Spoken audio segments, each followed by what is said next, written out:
తదుపరి మనం అమలాపురం వెళ్దాం. అమలాపురం ఉమ్మడి ఆంధ్రప్రదేశ్లో కూడా అమలాపురం నియోజకవర్గానికి చాలా ప్రత్యేకత ఉండేటటువంటి నియోజకవర్గం. సో అమలాపురం లోక్సభ నియోజకవర్గం నుంచి మూడ్ ఆఫ్ ఆంధ్రలో 2024లో వైఎస్ఆర్ కాంగ్రెస్ పార్టీ తరపు నుంచి రాపాక వరప్రసాద్ చాలా పాపులర్ అయినటువంటి వ్యక్తి.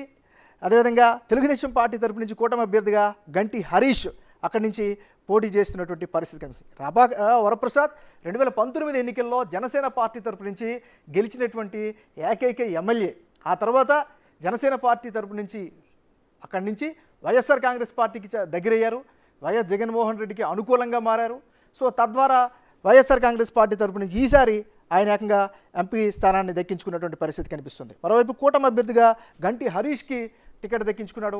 సేమ్ యాజ్ యూజువల్గా మిగతా ప్రాంతంలో ఉండేటట్టుగా బేసిక్ రాజకీయం అయితే సేమ్, కానీ అక్కడ ఉన్నటువంటి స్థానిక పరిస్థితుల ప్రకారం, ఎందుకంటే ముఖ్యంగా మనం చూసుకుంటే అమలాపురంలో రామచంద్రాపురం, ముమ్మిడివరం, అమలాపురం, రాజోలు, గన్నవరం, కొత్తపేట, మండపేట ఇవన్నీ కలిపి ఈ నియోజకవర్గంలోకి వస్తాయి. సో ఈ నియోజకవర్గంలో ఇప్పటికిప్పుడు ఉన్నటువంటి గ్రౌండ్ రియాలిటీ బట్టి చూస్తే తెలుగుదేశం పార్టీకే అమలాపురంలో లోక్సభలో అడ్వాంటేజ్ ఉండేటట్టుగా కనిపిస్తుంది. మరి ఈ నియోజకవర్గ పరిధిలో ఉండేటటువంటి ఒక 2 కీలకమైన నియోజకవర్గాల్ని మనం ఒకసారి చూసినట్లయితే ముందుగా రాజోలుకి వెళ్దాం.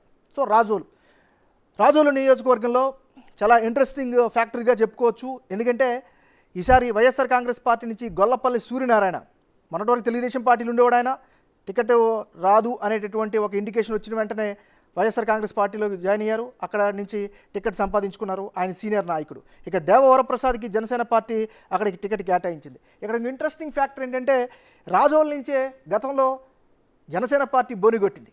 అయితే ఆ తర్వాత మార్పులు చేర్పుల గురించి మనకు తెలిసిందే. కానీ ఈసారి మొట్టమొదటిగా జనసేన పార్టీ నుంచి ప్రకటించినటువంటి స్థానం కూడా రాజోలు కావడమే విశేషం. అంటే రాజోలు పైన జనసేన పార్టీ చాలా ప్రత్యేకమైన దృష్టి పెట్టింది.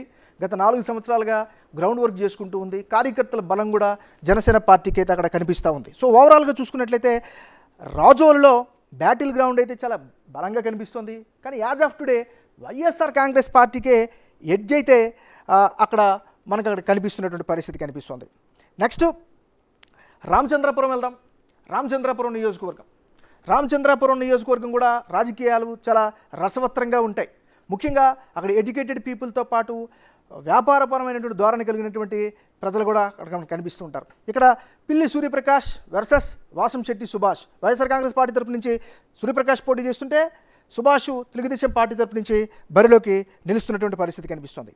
అయితే ఇక్కడ ఉన్నటువంటి ప్రస్తుత పరిస్థితి ప్రకారం చూసుకున్నట్లయితే అక్కడ పిల్లి సూర్యప్రకాష్కే కాస్త అడ్వాంటేజ్ ఉండేటట్టుగా కనిపిస్తోంది. ఎందుకంటే ఆయనకు ఉండేటటువంటి రాజకీయ కుటుంబ నేపథ్యం ఆయనకి కాస్త కలిసి వచ్చే అవకాశం కనిపిస్తుంది. మరోవైపు సంక్షేమ పథకాలు అడ్వాంటేజ్ ఫ్యాక్టర్గా కనిపిస్తున్నాయి. మరీ ముఖ్యంగా గత 3 ఏళ్ల నుంచి కూడా నియోజకవర్గంలో ఆ కుటుంబం చాలా గ్రౌండ్ వర్క్ చేసుకున్నటువంటి పరిస్థితి కూడా కనిపిస్తుంది. ఓవరాల్గా చూసినట్లయితే రామచంద్రాపురంలో యాజ్ ఆఫ్ టుడే మనం కనుక పరిశీలిస్తే టఫ్ ఫైట్ అయితే కనిపిస్తుంది. కానీ వైఎస్ఆర్ కాంగ్రెస్ పార్టీకి అనుకూలంగా ఉండేటువంటి పరిస్థితి కనిపిస్తుంది. ఇది అమలాపురం లోక్సభకు సంబంధించినటువంటి పరిస్థితి. ఏదేమైనప్పటికీ కూడా అమలాపురం లోక్సభలో తెలుగుదేశం పార్టీకి కాస్త అనుకూలమైనటువంటి ఫలితాలు వచ్చే అవకాశాలు కనిపిస్తున్నట్లుగా మనం అర్థం చేసుకోవచ్చు.